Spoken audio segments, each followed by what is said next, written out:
Hello, and welcome to the Over 50 Health and Wellness Podcast. I'm your host, Kevin English, founder of The Silver Edge. Our mission at The Silver Edge is to inspire men and women in their 50s, 60s, 70s, and beyond to live their strongest, healthiest, most fulfilling lives. In this podcast, we share stories of amazing individuals who are doing just that, to help motivate you to become the healthiest version of yourself, regardless of your age. And now, on to today's podcast.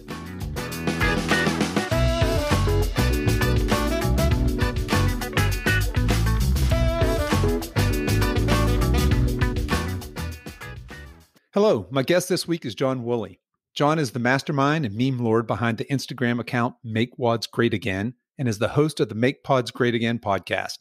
John is also a recent inductee into the Over 50 Club. John, welcome to the show. Hey, thanks for having me. I appreciate it. Yeah, my pleasure. Well, I certainly want to dig into your rise to becoming CrossFit famous and becoming a meme lord. But let's start at the beginning. Tell us what you were like as a kid. Were you active as a child? No, you know what? I didn't get into fitness till I was 40, to be honest. I mean, I was active like any kid was. I grew up in the South, so we were always outside, hunting, fishing, whatever. And, like every young boy, junior high, I'm, playing football and basketball and all that stuff on, the school teams. But once I got to high school, I didn't like the pain of football. I wasn't very, I didn't mature until I was almost in college. I was a really short little dude. Truthfully, if I'd found a CrossFit when I was in high school, I would have been ideal because I was really short. I would have killed it. But, I didn't really do anything. I was a musician. I figured out early on I could play guitar, and girls thought I was just as cool as if I was a football player. So, you don't have to work out to play guitar. It's not as hard. Yeah. So that's what I did. Yeah, not at all. So I know that I think I heard you on one of your podcasts talking about it. I believe your dad bought you a guitar early on and as a birthday present, and you've kind of taken that all the way through to today, right? Yeah, the room I'm in right now, there's probably 12 guitars in here, maybe. Yeah, give or take, maybe. So still are you playing in bands these days, or no? I mean, collecting guitars and jamming out. Yeah, I don't have time. I mean, I like collecting guitars. I like to sit around and, play with backing tracks and YouTube and whatever. Occasionally I'll grab an acoustic and play live somewhere, but never with a band. I don't have time to collaborate. It's probably why I'm good at the memes. I'm good solo, but I'm not good in a group. Right. Just doesn't work for me. Well, let's back up a little bit. You said that you were kind of active as a child, played a little bit of sports in high school. What about, did you do college after high school? Yeah, not really. I moved to Nashville. I wanted to be a musician, so I moved to Nashville like everybody does. There was really, in those days, I'm old. So in those days, fitness was really you didn't really have the big box gyms as much as you do now. So, if you wanted to work out, you join some, probably not that different than CrossFit now that I think about it, and just some little garage gym almost, but it's, people bench pressing and deadlifting and, power lifters. I didn't want to do any of that. And I didn't want to be a bodybuilder, and I hated running. So I literally just played guitar, and ended up, getting in the restaurant industry and got married. And next thing I knew, I was 30 years old and married with a couple of kids and out of shape. And that's how it happens to people, I think, but it happened to me. I think that's a very common scenario, right? Especially in that age group when we get married, when we have careers, and our focus probably isn't on ourselves and self-care and certainly fitness, et cetera. So you're married, you've got some kids, you got a job going, and find yourself kind of out of shape. Where does fitness come to play? Oh gosh, probably. Well, I got divorced when my girls were 3 and 5. So keep in mind they're 16 and 18 now. So it's been a while, 13 years or so. And probably right after that, we had, I just realized one day I was pushing them around. We'd go to the zoo, for instance, and you get a cart and I push them around and I'd get winded really easy, chase them around. I'm like, man, I can't live like this. They're getting bigger. They're going to be doing, active things. And I got to do something. So my ex-wife was doing P90X. So she bought it and she hated it. and we were friendly. We still are, but we were friendly. And she's like, "Hey, will you buy it for me? This just isn't for me." Now I'd seen all the infomercials. I'd seen Tony Horton on TV like a million times. And I'm like, "Yeah, I'd like to get ripped in 90 days, sure." So I did it, and I loved it. Like, I quickly became a Tony Horton disciple. I think I figured out, and everyone's wired differently, but I figured out like I'm really good at following directions. And so if someone says, just do this and you will get this result, I'm like, done, like no problem. And that's probably why I like CrossFit, because it's very similar in that regard. And so that's what I started doing. I did that. I did 2 cycles actually. P90X is an environment where you don't really put on a lot of muscle, for being honest. You get like kind of body weight fit. You get really good at push-ups, really good at pull-ups, air squats, lunges, like some plyometric stuff. And it's great, like no complaints, but it is a muscle builder. But I thought I was the pinnacle of fitness. Like I thought it was like, look out world, no one will ever be as fit as me again, and I was sadly mistaken to say the least. Yeah. You'd been through 2 rounds of that P90X. You're ready to take on the world, right? I thought so. Yeah. So what happens after that? Well, so I was coaching my daughter's soccer team. I don't know if you've ever been to a 5-year-old soccer game, but it's not really soccer for whatever that's worth. Like they just kind of stand in the field and pick daisies, and you just kind of yell at them to go kick the ball. But I was the guy I was coaching it with, and I use the term coaching really loosely, had just bought an affiliate, and nobody knew what CrossFit was. Like nobody. There were just a couple of gyms here in Cleveland. This would have been like the second or third one. And he's like, "Hey, we're opening this new gym. It's called CrossFit. You'll love it." And I'm like, "What is it?" And he's like, "It's just like P90X, but on steroids." And, I didn't know how ironic that was in hindsight, but I'm like, "Is it hard?" And he's like, "Oh, it's way harder than P90X." And so at that point, my pride is wounded. And I'm like, "Yeah, okay, buddy, I'll show you. I'll show you how fit I am." And I rolled in there on a Saturday morning and just got destroyed, like absolutely destroyed in a workout. So that's how I got started. And what year was that? Do you remember? It would have been 2011. 2000. So you have been at it for quite some time then. Yeah, a decade at this point. Yeah. And do you remember what that first workout was? As long as I live, I'll never forget it. Yeah. Uh-huh. Matter of fact, I've done it. I continue to do it at this point about once a year. It's 3 rounds for time. You do 10 thrusters at 95 pounds, 20 burpees, a 100-foot walking lunge with a overhead walking lunge with a 45-pound plate, which basically equates to 30 steps, depending on how tall you are. So it's really 10, 20, 30, but for 3 rounds for time. Now I did it that first time I did it, they gave me if I'm remembering right, either a 45 or a 65 pound bar. So I didn't do 95 pounds.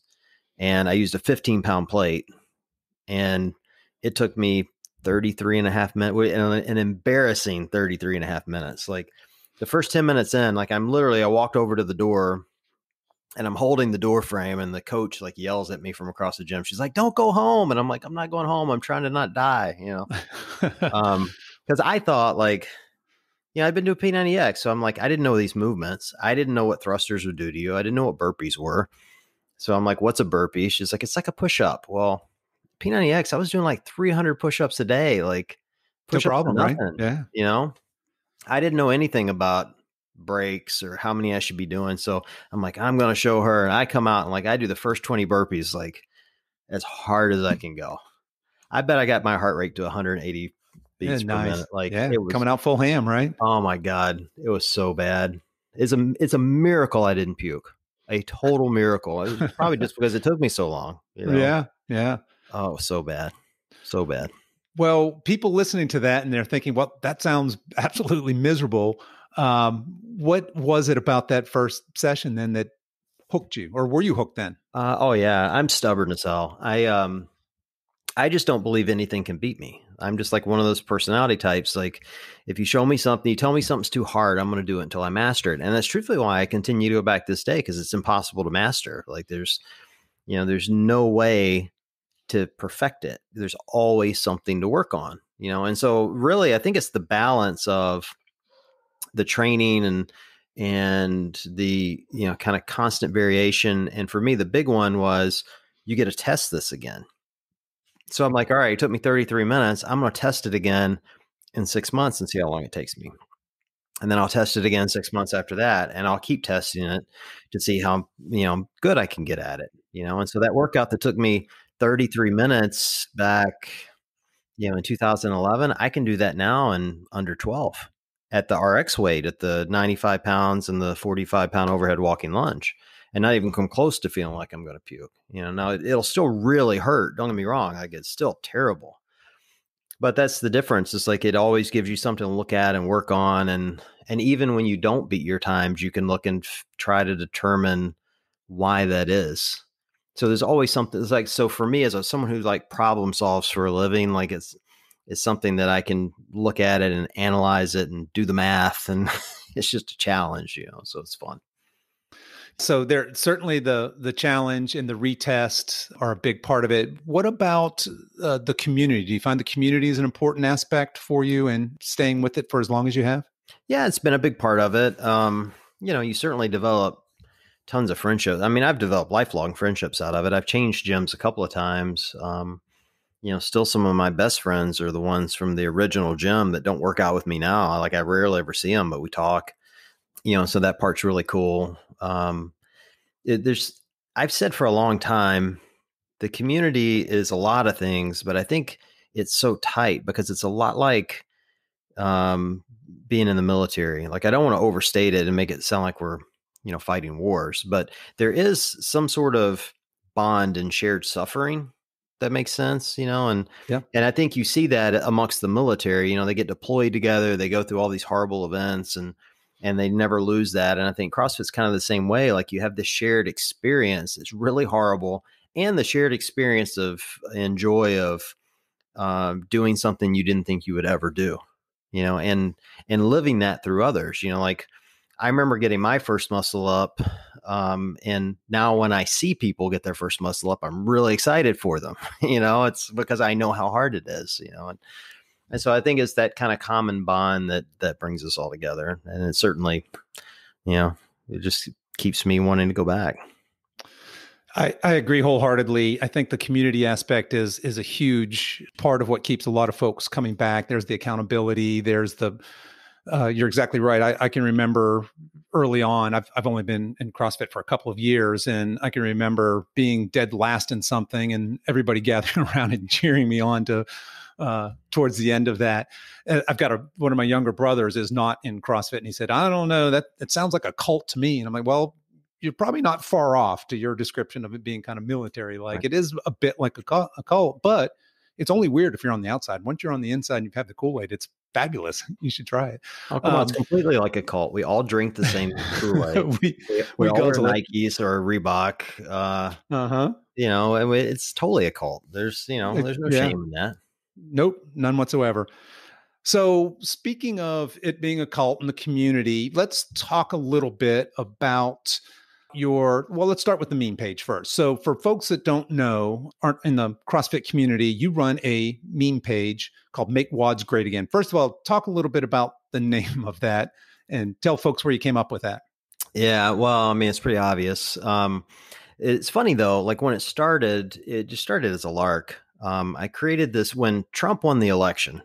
And for the record, I'm not a political guy, right? I kind of lean liberal. So I wasn't a huge fan of Trump, but when he won, I could recognize that it was a kind of a monster change and dynamic for the country, right? So I thought at the time, I'm like, would it be really funny if there was a Twitter handle that was in the voice of Trump, but it was all about CrossFit. So I named it CrossFit Trump, and I did all these CrossFit related tweets, just like Trump would say them. So imagine talking about doing wall balls on a border wall, or how you can't do pull-ups because your hands are so huge, like just really dumb stuff, So it was more like a spoof on Trump, not political, just because he was, so dynamic in the environment at the time.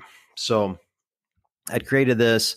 I was showing it to my daughters, who are always the funniest part of my family, and they know what's going on. And my oldest is like, Dad, this is kind of funny, but it'd be better if it were a meme page. And so I handed her my phone. I'm like, fine, create a meme page. Like, so she started an Instagram handle called @CrossFitTrump. And she did the very first post for me.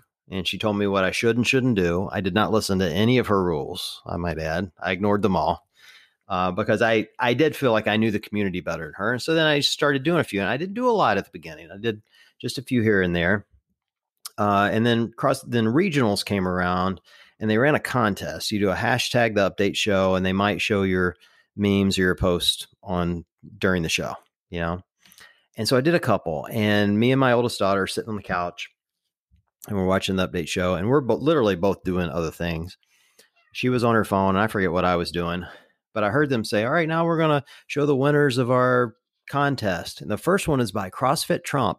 And me and my daughter both just like look up at the TV, and, I got this big 70-inch TV in the wall, and there's my meme right there on the TV, and she looks at me and she's like, oh my God. And I'm like, oh my God is right. And so I grabbed my phone and I looked down at it. And it was like being a Kardashian. Like I could literally just see the followers coming in, just boop, boop, boop, like the follower count going up, And at the time I had like 300 followers.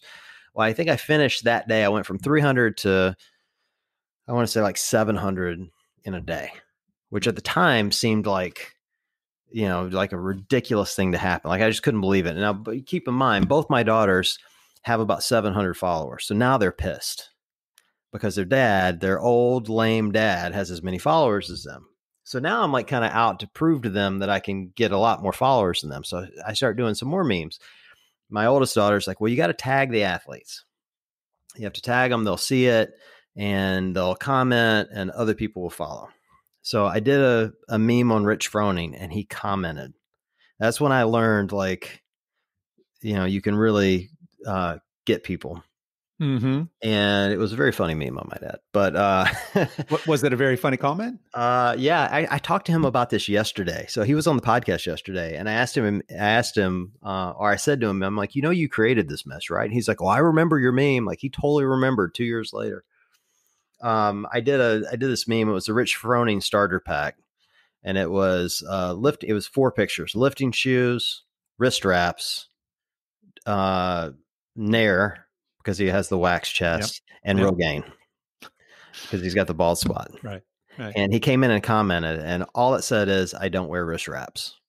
Very nice. And I thought that was the funniest thing I'd ever heard. Well, so a couple of the other moderately big name athletes at the time picked up on the page and started following and reposting me. And then I realized, like, once I realized they would repost me, then I was tagging everybody for a while.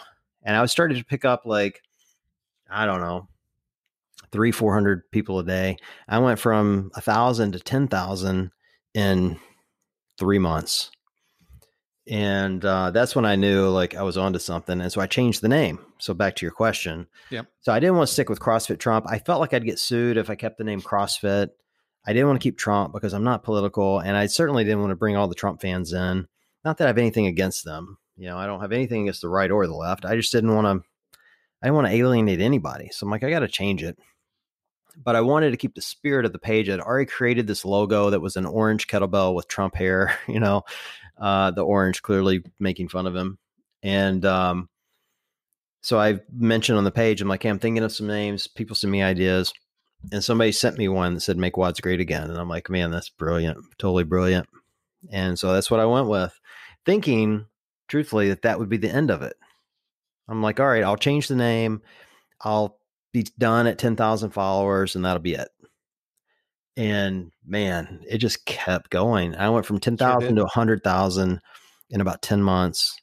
And I got to 100,000 to 200,000 in another 6 months. And now I'm at 287 as of this morning. And that would have been, I don't know. I mean, I don't even know how many. I've picked up 150 since the games last year. So it just it's just crazy. Like every day just keeps growing. So I don't know. That's how the name came about, but it just kind of doesn't stop. It's really weird. No, it doesn't. And it is, you say it's really weird. And I've heard you maybe fight back a little bit against the when people say your co-host Nikki, I remember on one of your early podcasts was calling you CrossFit famous, and you were kind of well, what does that really mean? That's not a thing, and I'm not. But at this point, you're CrossFit famous. There aren't many CrossFitters out there, I would suppose, that don't know who you are. They might not know who John Wooley is, but they certainly know either the podcast or the Instagram, and quite possibly both. But just that rise from, like you said, going from 300 to 700 to 1,000 to 10,000, 100. Why do you think that is? What nerve are you striking in the CrossFit community, do you think, that's causing this popularity with this page? Well, I know exactly what it is. I'd say that without bragging. Like, I've certainly figured out kind of the metrics of it and why people relate to it. It's a very relatable page. That's what I strive for. I want people to see it and go, man, that's me. And I noticed that really early on with the page. That's, I think, why I've been able to grow it is, I'm a banker by trade. And so I'm always looking at numbers and like trying to figure out problems. And I realized really early on, like if you look at the comments, you can see what people are doing, what they're saying. And so I would see people both in the comments and in my DMs, because they would tag me, that they're sending to their friends saying, this is so me, or this is so you, And so it occurred to me almost from the beginning. I'm like, well, if I've done it almost, a decade now. So if it's happened to me, there's no chance it hasn't happened to you. Like, I'm not a unique little snowflake over here. Like, the things that happen to me in the gym happen to everybody. I know it, I'm also kind of I'm real observational. So when I'm at the gym, I'm not intentionally looking, but I notice and I remember what I see. Right. And so when I see things happening, I just kind of mentally store it. So I'll give you an example. Like, I started going back to AM CrossFit like a few weeks ago, 5:30 in the morning. And I noticed that people in the AM, man, they just leave. Like they're like Batman. They just disappear. Right. So they get there at 5:30. They don't say a word for about 20 minutes. They're like dead quiet. All you smell is coffee and people groaning, and then the workout ends and then everybody just disappears. They just go off to work, In the PM, people come in, they hang out, they drink their pre-workouts or, whatever. They're chatting, they're warming up for like an hour. They may or may not do the workout they came in for. They're going to hang out afterwards. They'll go to the bar later. Like, they don't have a care in the world, That's the difference between the two. And so I started referring to the AM class as scale and bail. That's what people do. They come in, they scale, they get the hell out. I actually created a t-shirt for it. People are like DMing me constantly waiting for this t-shirt to come out because they're like, oh my God, that's our AM class. That's the stuff people, when they relate to CrossFit, that's it. It's like they see it, they live it every day as they scale and bail. It's just one example of a million I could probably give you, So I think that's why it's done so well. And then the second part is I wanted it to be bigger than just a meme page. Like, it isn't a meme page, it's a satire page. And so I do more than just memes. I do satire articles. I'll do opinion pieces. I post posts on my family, my dad, who's a CrossFitter. I do stuff on him routinely. I'll do stuff on myself as an example. Really anything I think that I think is important to the community, I'll do. And I'm also not afraid to attack topics that are either topical or important. Like, I learned this is kind of an interesting story. I know I'm rambling, but a follower sends me a DM and said, hey, our gym just banned booty shorts and they won't let the women wear them, but they're letting the men go shirtless. And we think that's wrong. Well, I have daughters and, I have moments where I'm, like I believe in equal rights for people. And I'm like, so I thought that's weird, not letting the girls wear booty shorts, but letting the guys wear short shorts and no shirts. Like, doesn't seem fair to me. So I create a meme, and I don't even remember the meme now. I'm sure it was very funny, but I don't remember it.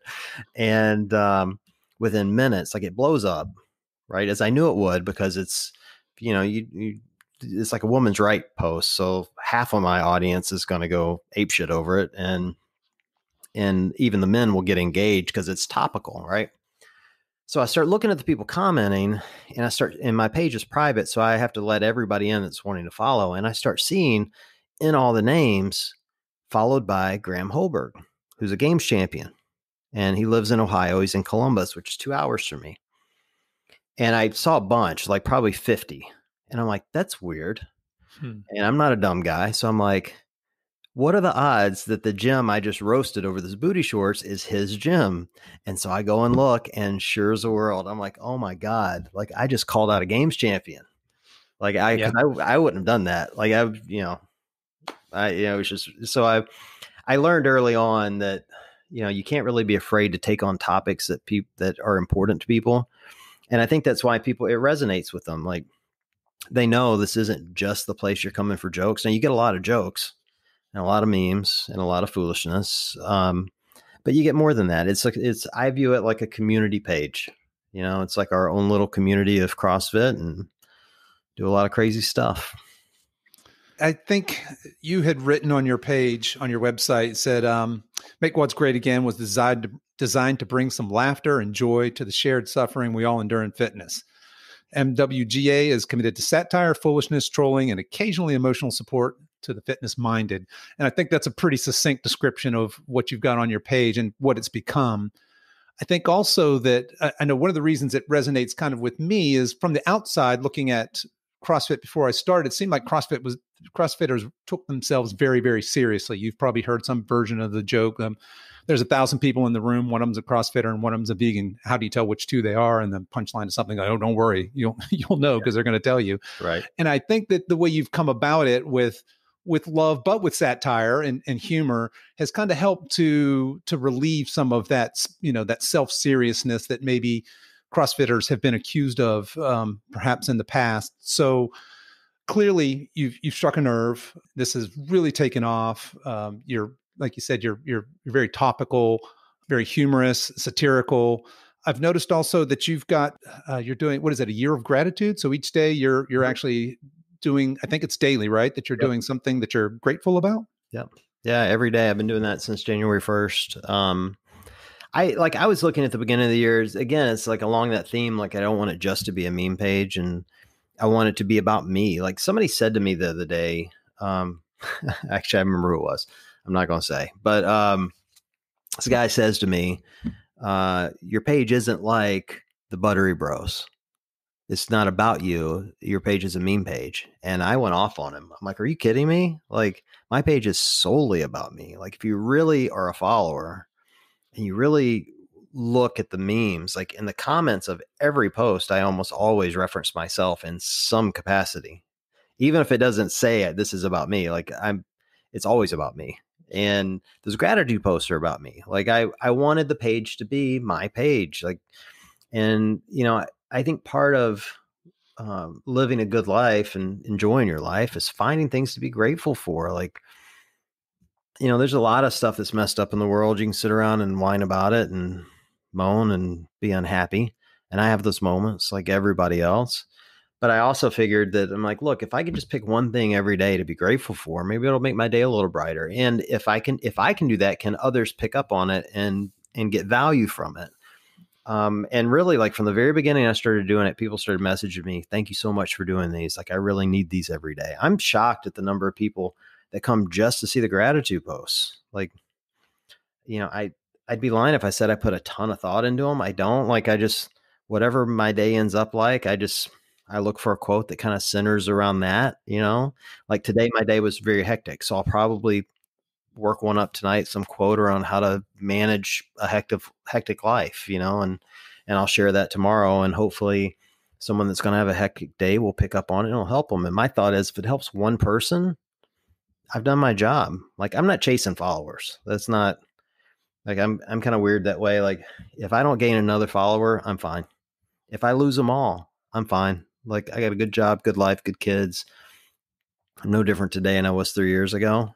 But if I can help people and one person sees it and they, it changes their day, that's a pretty awesome thing. That is an awesome thing. Yeah. So where do you see this going? You're creating this content, you're creating it out of your heart, you're creating it like for you, but it's obviously resonating. Your content is maturing or however you want to say that. I suppose it's maturing. You're still keeping the satire and the foolishness and that piece of it, but you're also doing things like the gratitude, like you said, things about yourself. Where do you see this going in the next 6 months, 1 year, and beyond? Well, the podcast is continuing to grow, so we're gonna continue to build out the podcast. I got a lot of different things I want to do with that.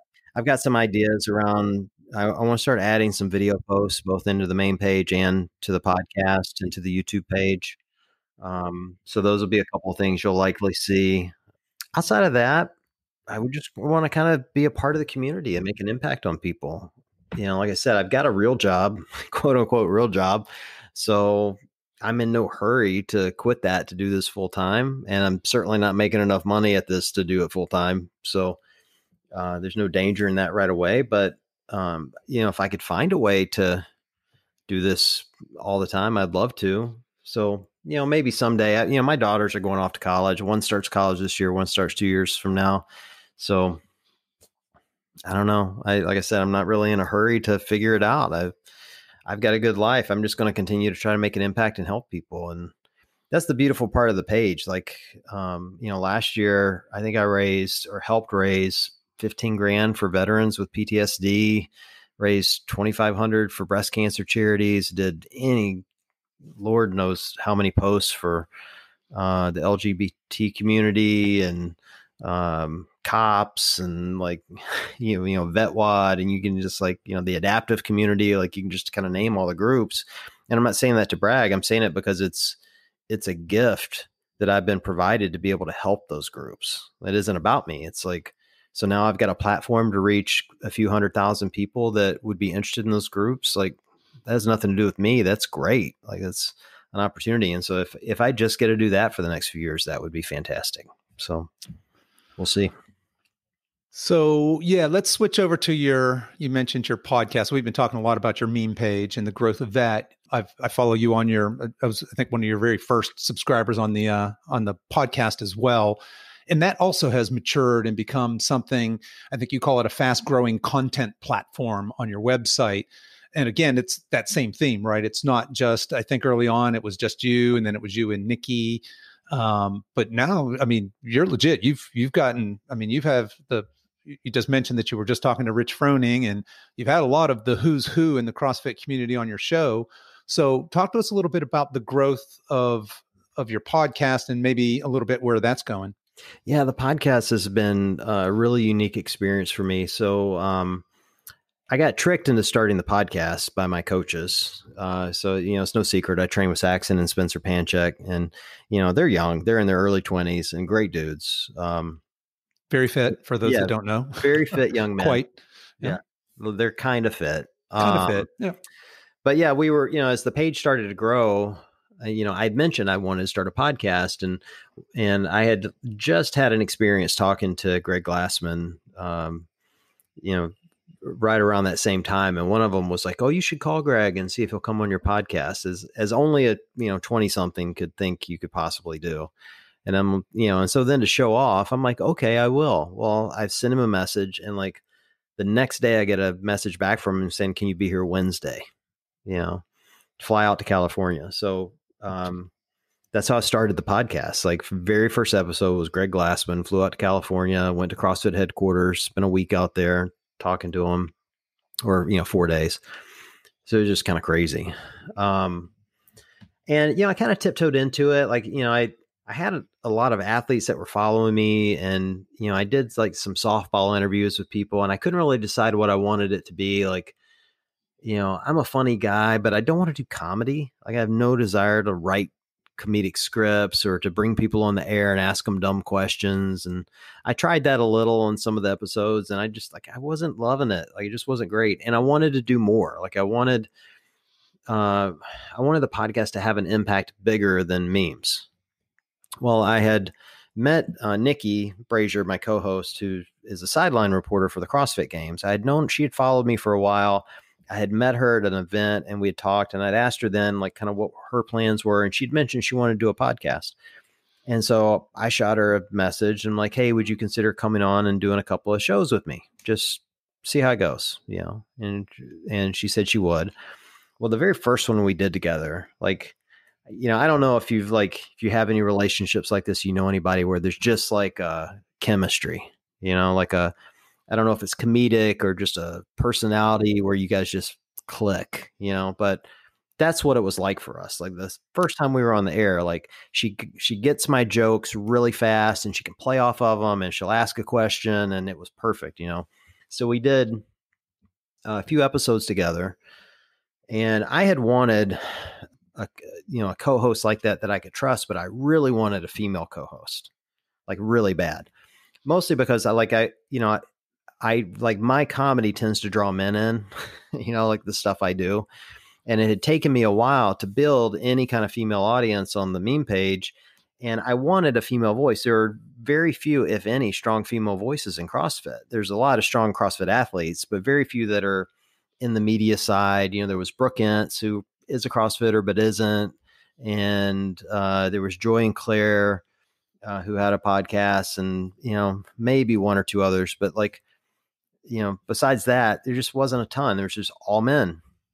And so I asked Nikki if she'd go full time. I'm like, we'll start in January and I won't do any episodes without you. And she was like, all right, let's do it. And from day one, it took off. Like it just, people seem to resonate to the relationship, I think some. And, fortunately for me, because she's been in CrossFit media for a long time, she has a ton of contacts. So the people I don't know, she does know. The people I know that she doesn't, I can get, so it's kind of a perfect relationship in that way. And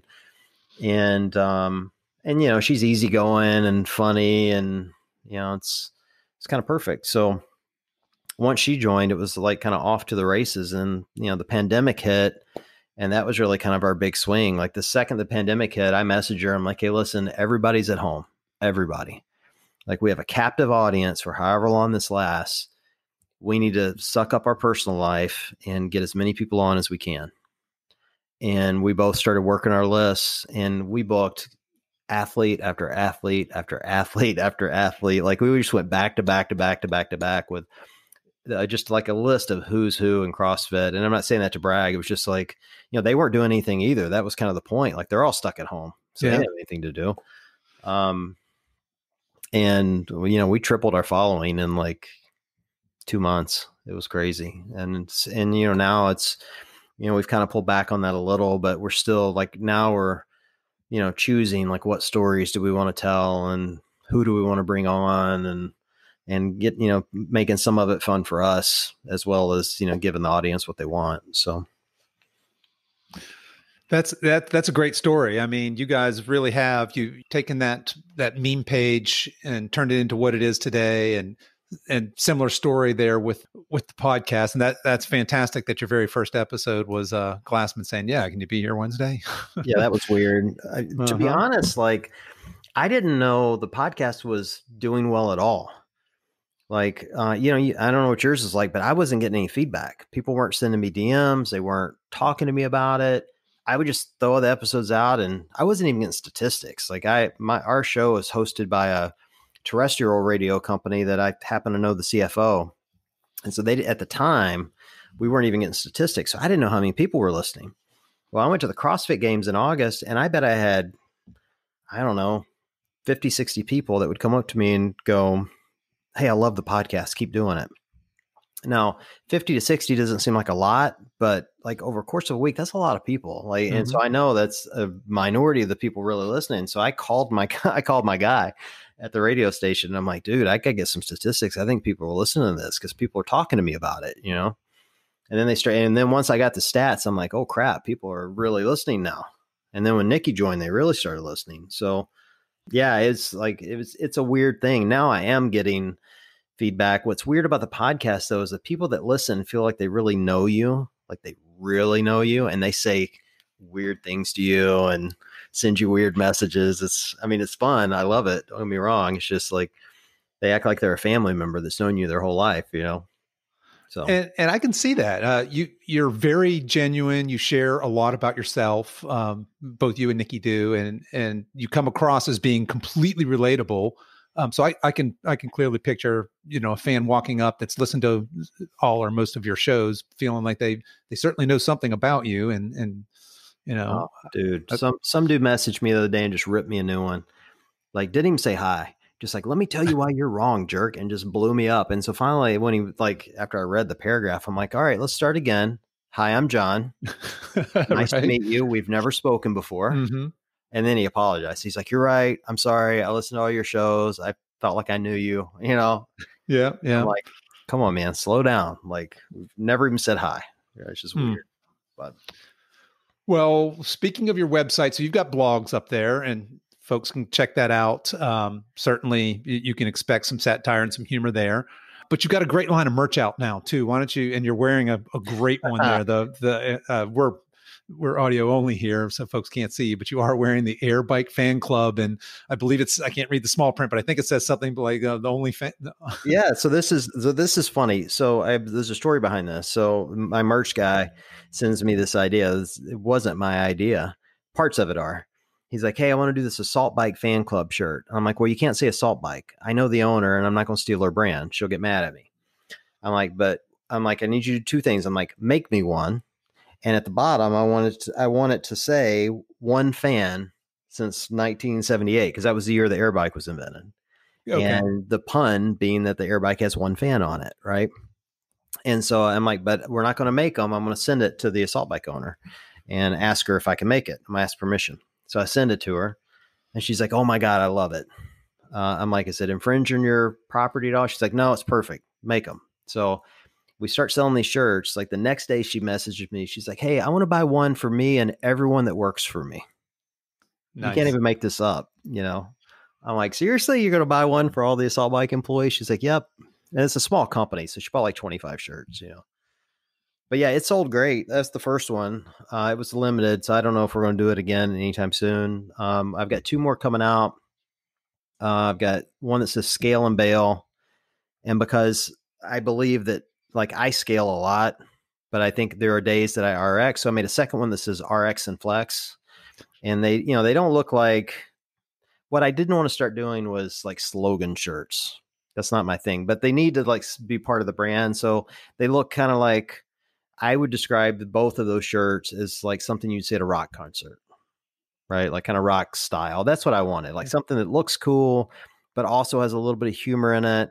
And if for those two shirts, you can look at the WOD the day before and go, "Well, I'm scaling, so guess what shirt I'm wearing?" Yeah. Or, "Hey, tomorrow's an RX day. I'll wear the RX and flex shirt," and you can choose, and I got a couple other ideas coming. I don't want to do merch long term. It's not my thing, but people want them, so I'm going to make them. I saw you've got stickers, you've got patches, bringing back the patch. I love that. You've got the great iconic red ball cap with, what does it say? Make WODs great again on it. Yeah, we didn't That's sell pretty fabulous as well. None of those. We didn't sell one of those, dude. You I didn't think I sell sold any of one. those?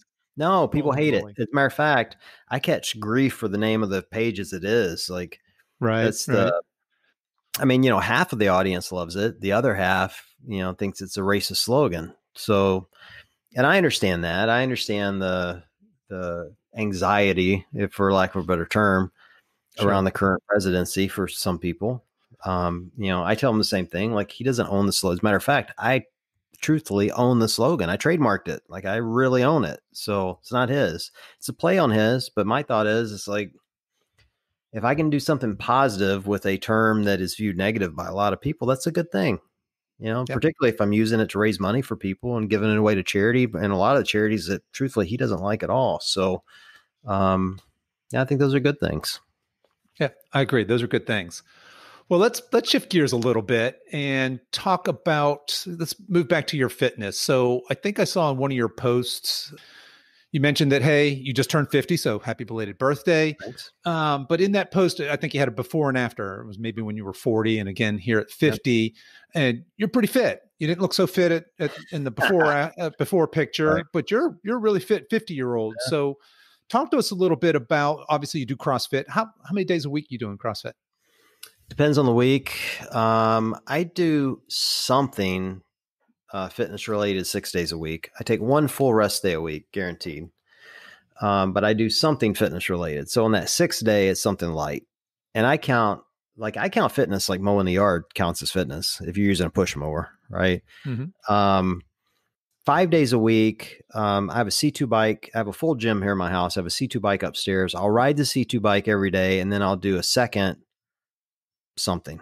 It's usually CrossFit. I usually just go to my gym, do whatever's programmed. My secret at this age, and I really recommend this for anyone that's a master's athlete, anyone over 40. Truthfully, if you're over 30 or you're just out of shape, I think this is the right way to go. I scale everything, virtually every workout I do. Now, I do plenty of RX workouts. Don't get me wrong.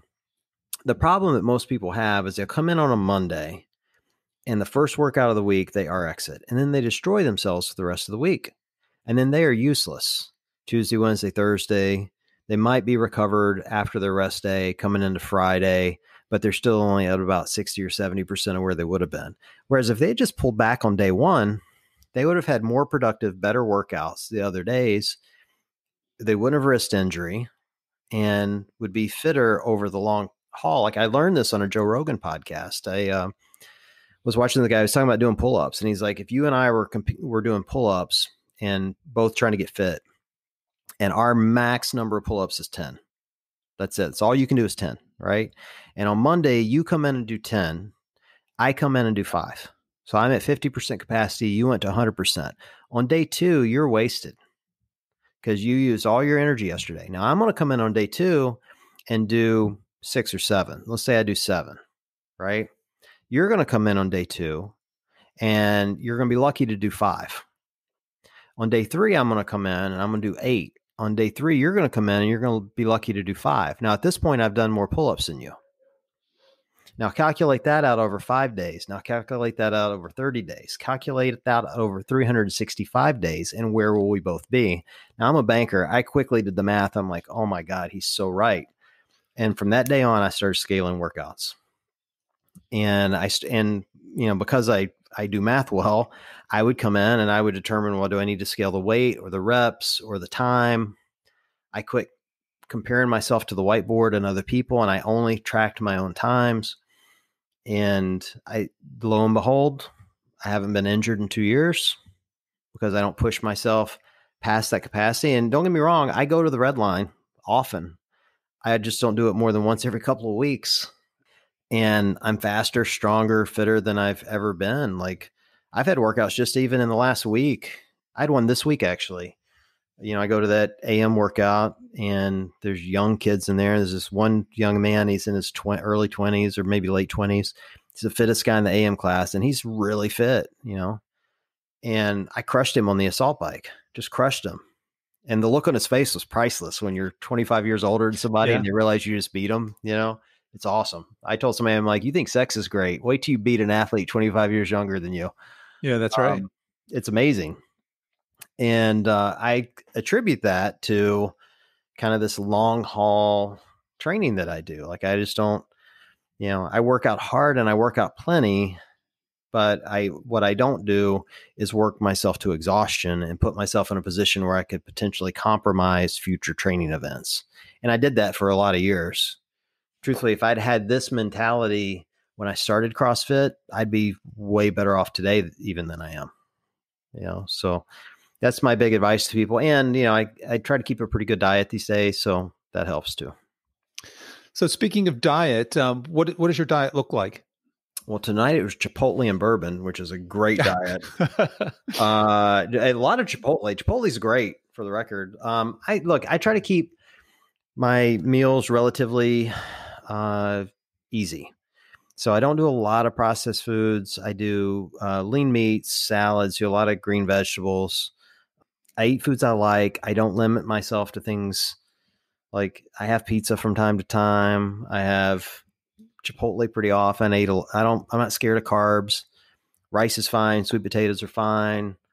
Fruits and vegetables. I kind of got a different mindset on nutrition just in the last 12 to 18 months. I did a podcast with E.C. Sinowski, who is the creator of the 800 gram challenge. Had her on twice, actually. And she just said to me, she's like, look, just eat 800 grams of fruits and vegetables every day. I don't care what you eat. I'm like, so I could eat 800 grams of white potatoes? She's like, yep, that's fine. You want to eat 800 grams of spinach? That's fine too. You want to eat all watermelon? That's fine too. I don't care. Just eat. I'm like, bananas? She's like, yep, whatever. So I'm like, fine. So I'll just start eating more fruits and vegetables. And so my trick is I cut way back on the protein, which conventional Fitness would tell you you should have a high protein mix and a low carb mix.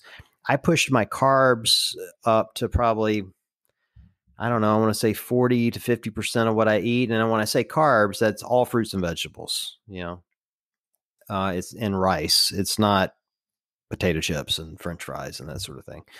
I cut my meats down. Like if I would have had like a 8-ounce hamburger or an 8-ounce steak, I've cut that in half. So, and I have not missed it. And truthfully, I feel better. And I think, again, this is just for me. I can't say I'm not a nutritionist. So like I had to find what works for me. So I'm not giving nutritional advice here, but I kind of gave up protein shakes. I just do, if I could explain it simply, I would say, look, I look at an ingredient label, and if it has less than 4 things on it, it's good. So if I know what they are, Right. Yeah. So that's it. Like I'm just looking for things that I know. It's probably the traditional, like closer to paleo, but higher in carbs and other things. So nuts, fruit, seeds, rice, lean meats, and don't deprive yourself, because you just can't sustain it. Right. So my daughters come over, we'll order pizza, or we'll have pasta. I'm not scared of that stuff. You just have to find things that work. The only other thing I do that's a little different, I intermittent fast, like probably 4 to 5 days a week. So I don't eat after 8 p.m. and I don't eat until afternoon, till after 12. So are you working out fasted then these days? Yeah, often. Okay. Doesn't bother me at all. Okay. Now keep in mind, I'm working out at 5:30 in the morning. So, it hasn't been that long. I found, like, first of all, like I've done a lot of endurance races, done a lot of running. And the truth is your body will store about 40 minutes of energy from carbohydrates anyway. And CrossFit workouts are rarely more than that. Yep. So it had to be a pretty hellacious workout for it to deplete me so much I couldn't do it. I've also found, just from like reading and watching people's stories and Instagram or whatever, that it's actually harder to work out when your body's digesting food. So like I always laugh, the people that eat like 30 minutes before they go work out, I'm like, you're a fool. Like your body is expending energy to digest. So you're actually working harder in the workout without even knowing it. Like, don't do that. Like you should be working out on a virtually empty stomach. You don't want your body, and God forbid if you eat peanut butter or like something fatty that's even harder to digest and a slow digestion, like you're really hurting your workout. Like it's not worth it, So trying to figure out what works for my body has been a real trick. I found I work out pretty well on coffee, which is the best pre-workout there is.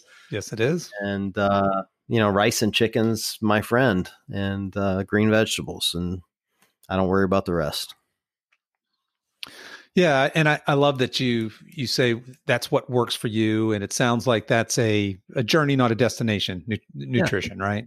Constantly learning and evolving.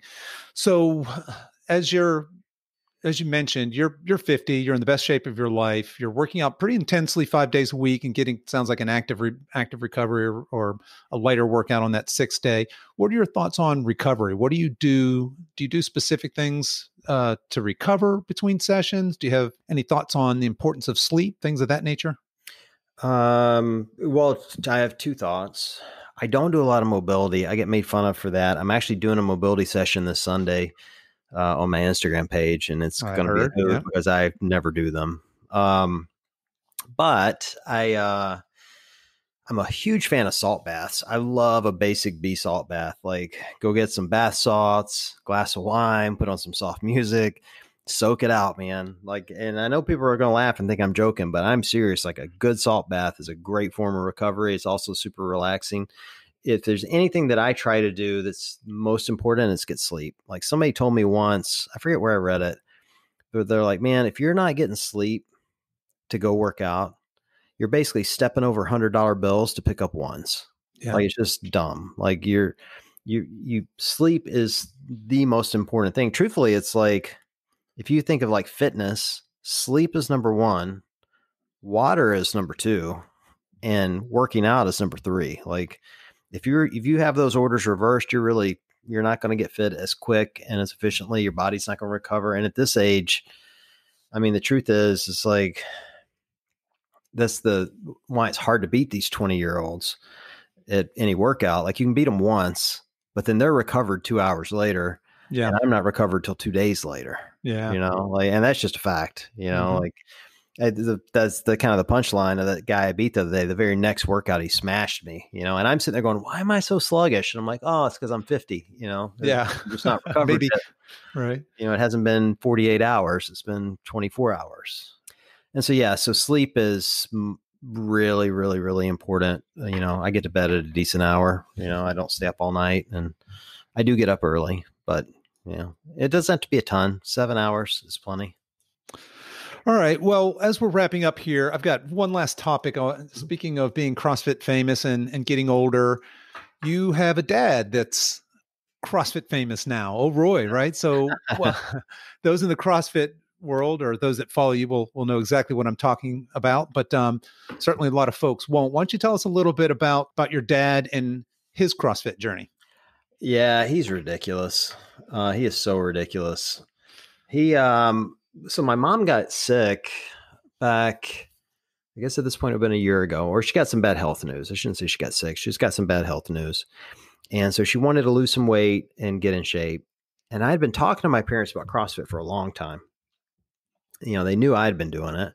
And I'd been trying to, they were both at the time, had just had too much weight on, and they live in the South. And for those of you that aren't in the South, like, sweet tea is a religion down there. Like, you got to have sweet tea and biscuits every day. It's just the way it works, So, they were overweight. So my mom gets sick. My dad is wired. I'm wired like him. He's very stubborn. So he immediately went out to a CrossFit gym, the one I've been going to. And I got a text message from the person who owns it. And they're like, "Hey, look who showed up today." And it's a picture of my dad. I'm like, "Oh my God, don't kill him." And how old was he then? 74. Okay. Yeah, he's 75 now. And so mom started doing like CrossFit at home type workouts. Dad started going to this CrossFit gym. They changed their diet. They switched to like kind of I would call it a mix between paleo and keto, which are not that far removed from each other. Those two food disciplines are very, very similar. And they started, and it's also kind of, no pun intended, the low hanging fruit of diet. Like, you get processed foods out of your diet, you're going to lose weight, particularly if you're exercising and you're overweight. And so they did. They started to see some quick results, which was good and encouraging for them. But they just stuck with it, like, just totally stuck with it. And gosh, dad's lost probably 45 pounds. So has mom at this point. And he goes to CrossFit 5 days a week, Monday through Friday, works out, does whatever the class is programmed. He does it.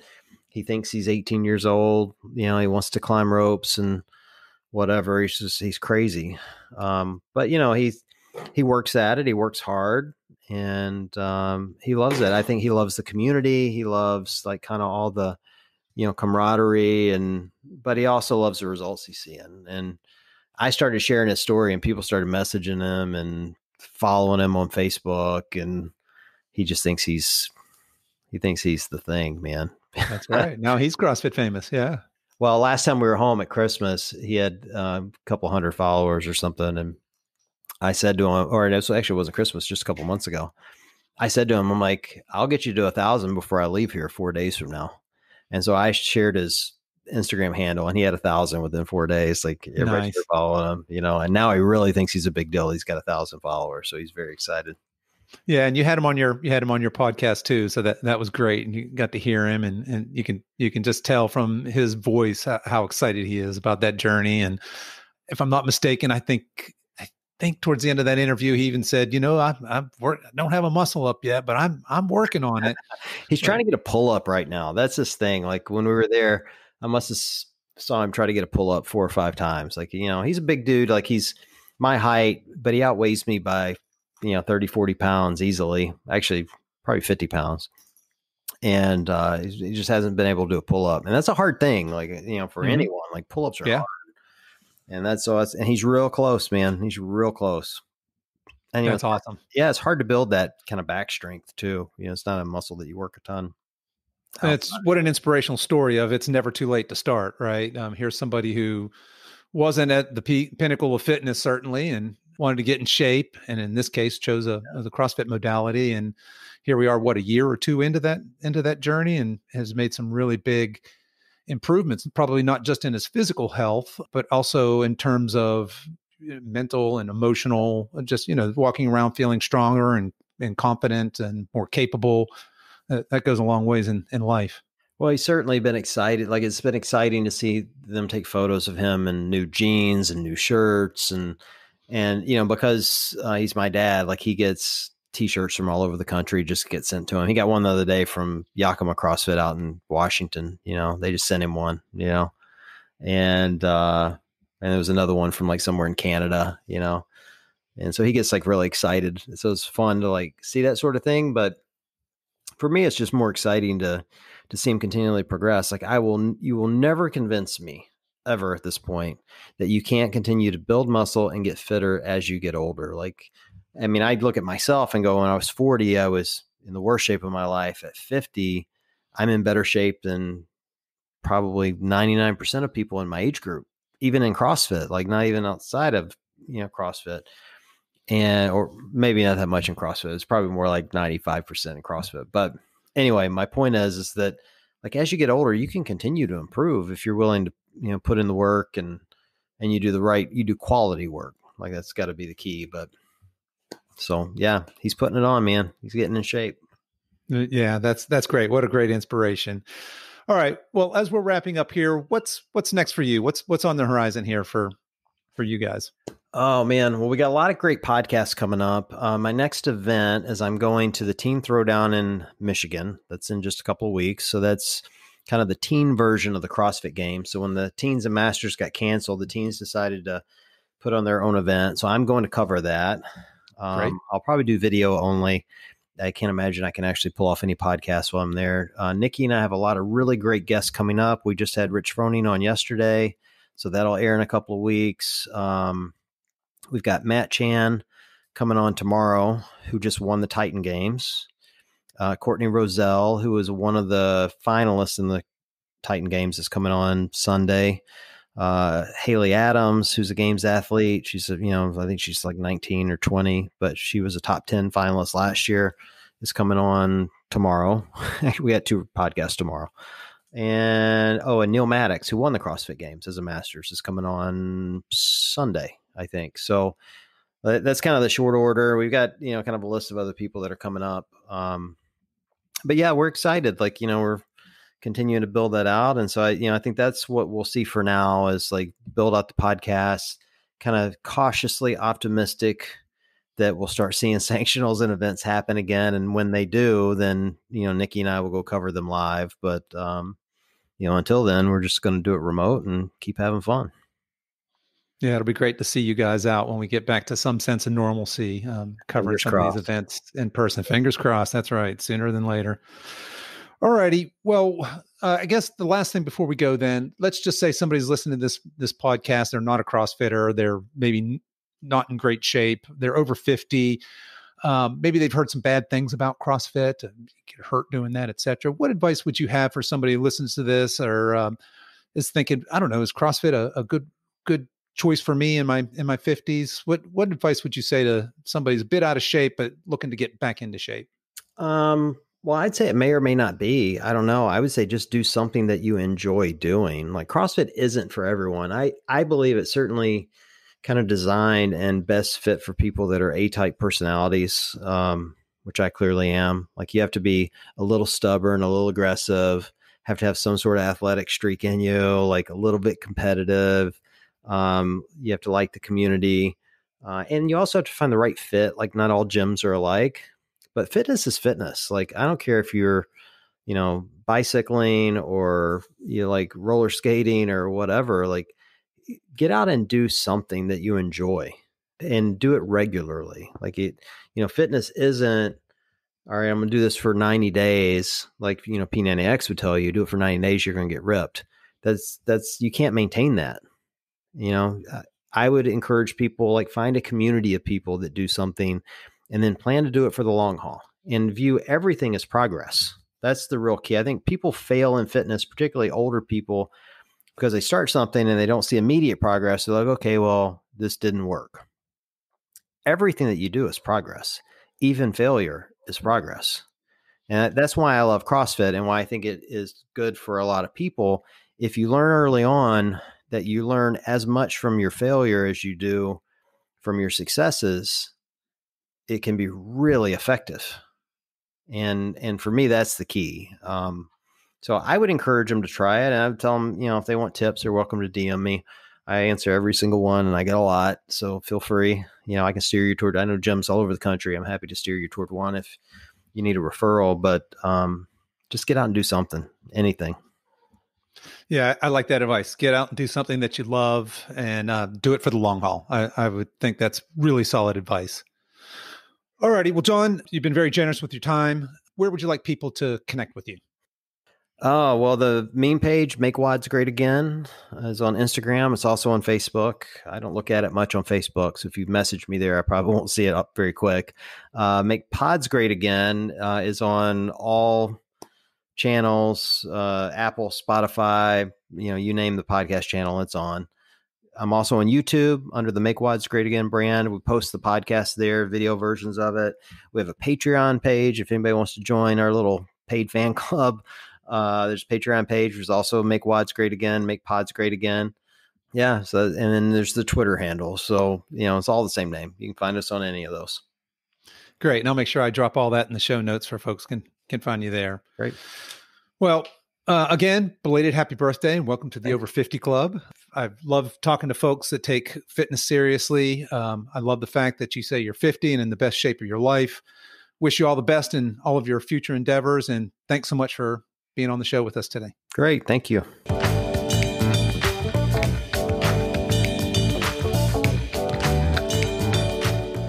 Well, that's our show for today, folks. If you enjoyed today's episode, please tell your friends and please consider subscribing and giving us a 5-star review. All the show notes and much more are available at our website at silver-edge.com. That's silver-edge.com. So until next time, stay strong.